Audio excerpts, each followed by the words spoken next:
In autumn, the trees turned orange and red. We galloped through the fallen leaves, sending them spinning behind us. New cattle arrived from the snowy mountains, and Dad and Uncle Jack drove them down the beach to spend winter on the bush run.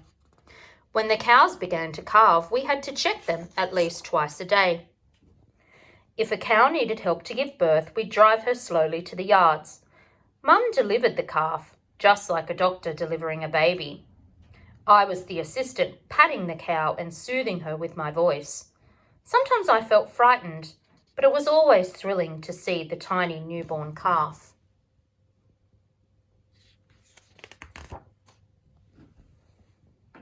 After the first autumn rains, mushrooms popped up in the paddocks.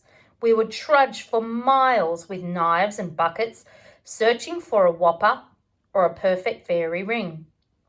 We drove the cattle to the yards again to be dipped and drenched. The mud was as sticky as glue. Once Kate got so stuck, she came right out of her boots.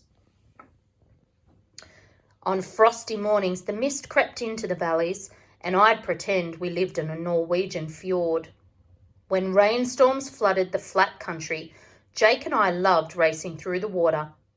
I always got splattered with mud because Tricky was so slow. I thought about the quicksilver pony I'd like to have. By the time we reached home, we had such cold hands, Mum had to unbuckle our bridles. We fed out hay in the cold winter months when the paddocks were bare. The cattle ran after the truck, bellowing for food. If the grass was very slippery, we'd hold on to baling twine and water ski behind the truck. We plaited the used twine into long skipping ropes.